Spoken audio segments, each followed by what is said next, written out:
Person-centered planning is a foundational approach in behavioral health, emphasizing the unique preferences, strengths, and goals of individuals receiving care. It is a dynamic process that prioritizes collaboration, empowerment, and respect for the autonomy of clients. In behavioral health settings, this approach is particularly significant as it aligns care delivery with the personal aspirations and cultural values of clients, fostering a sense of ownership and motivation in their treatment journey.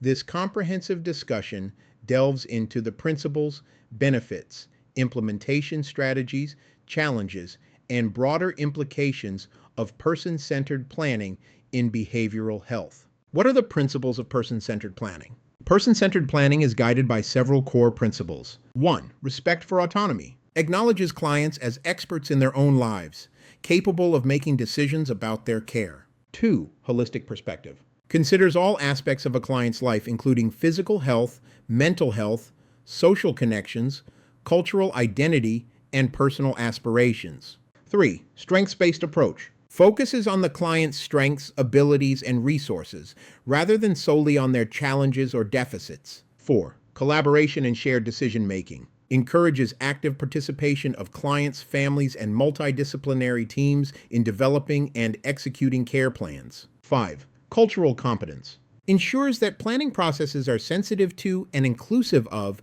the client's cultural background, values, and beliefs. What are the benefits of person-centered planning? For clients, the benefits are: 1. Empowerment.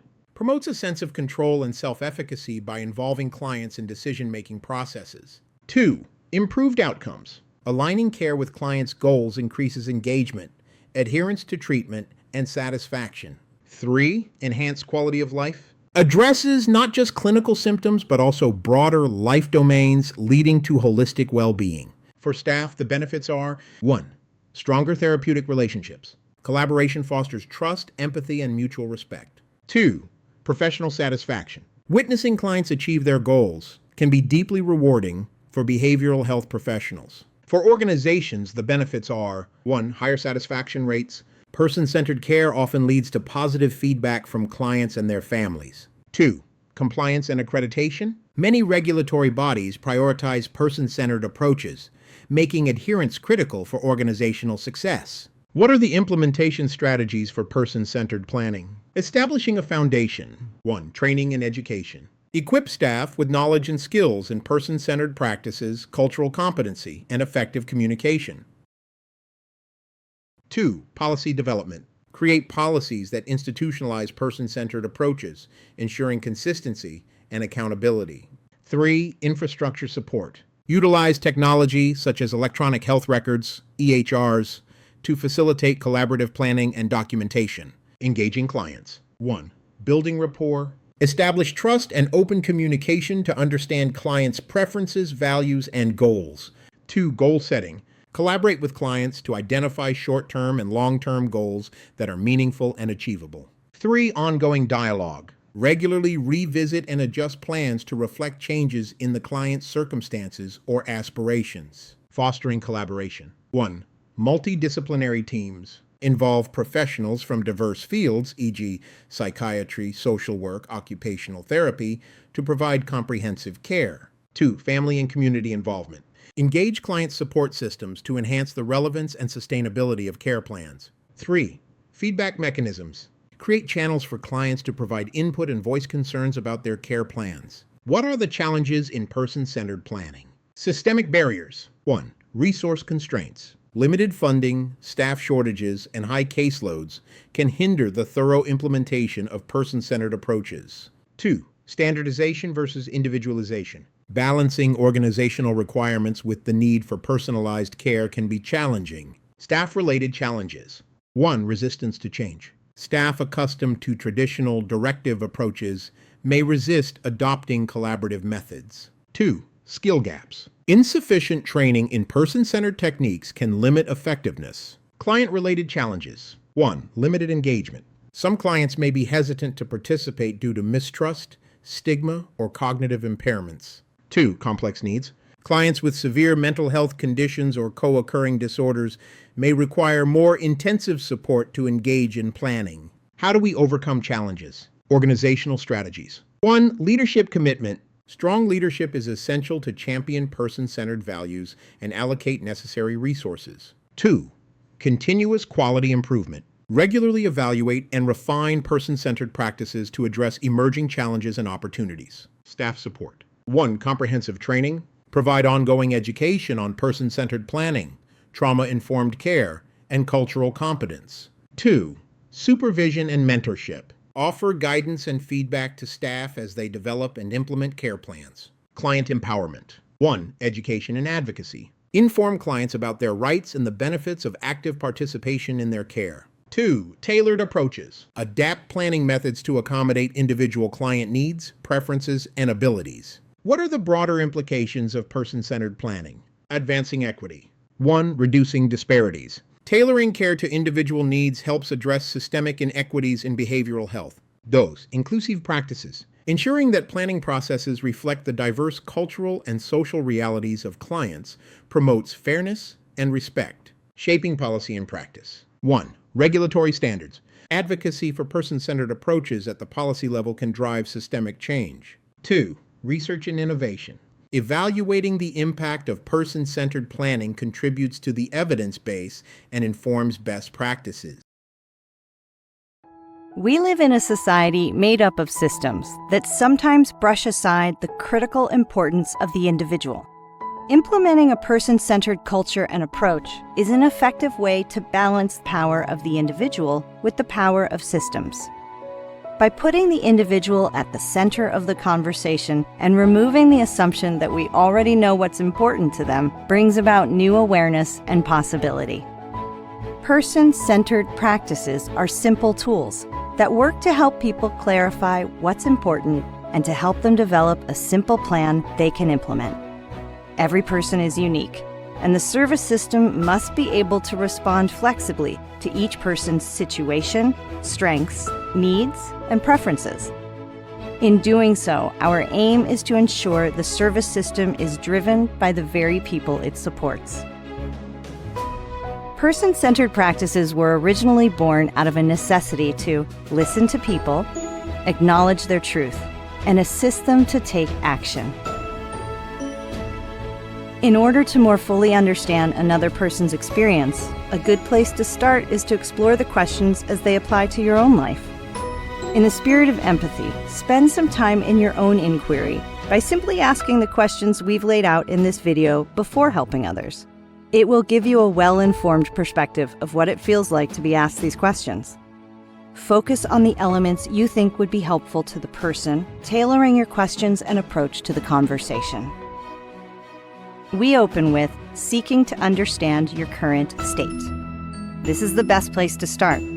Ask open-ended questions and follow-up responses by repeating what is being said to fully understand what is being communicated.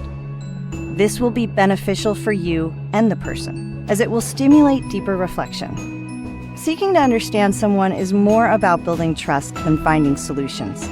The solutions will come from the conversation. A simple opening question could be, "How can I help you?" The second element is envisioning the future. Picturing your future and what you want it to look like is critical to bring it into reality. Take several moments to thoughtfully consider the big picture. This will make it easier to understand what steps need to be taken to get the result you seek. Here are some questions to consider. What do you envision for your future? Don't limit yourself and think big. What does success look like? Understanding strengths and leveraging your abilities and capacities is element 3.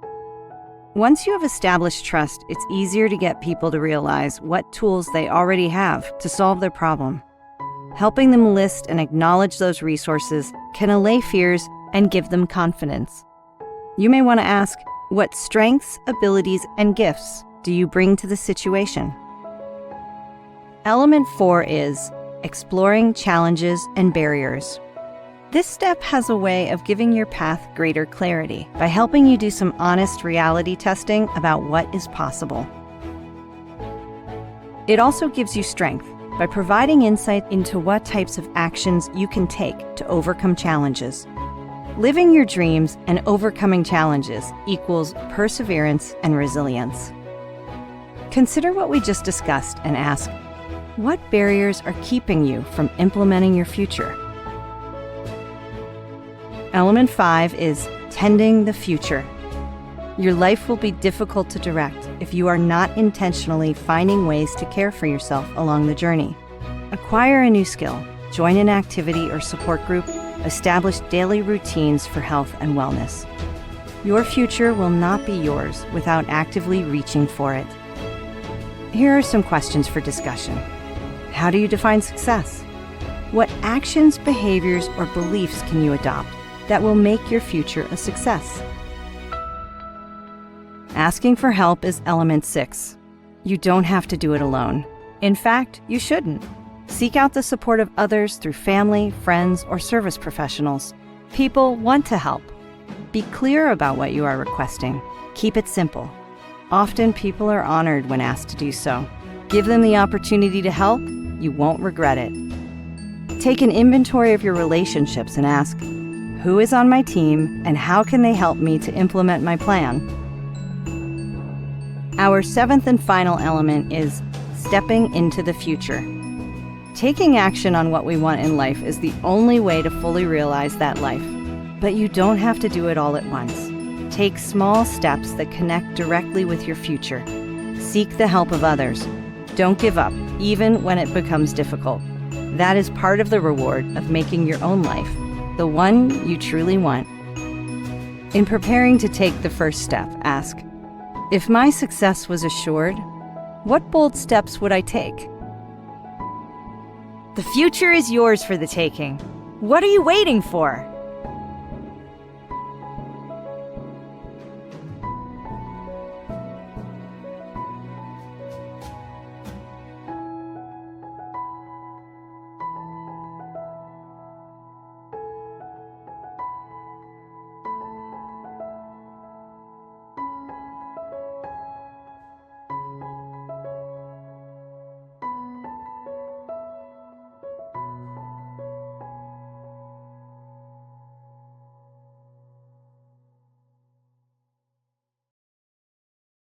Person-centered planning represents a paradigm shift in behavioral health, emphasizing collaboration, respect, and individualization. By aligning care with the unique goals and values of clients, this approach fosters empowerment, improves outcomes, and strengthens therapeutic relationships. While challenges exist, they are surmountable with strong leadership, adequate resources, and a commitment to continuous improvement. Ultimately, person-centered planning is not just a method, but a philosophy that underscores the dignity and humanity of every individual receiving care.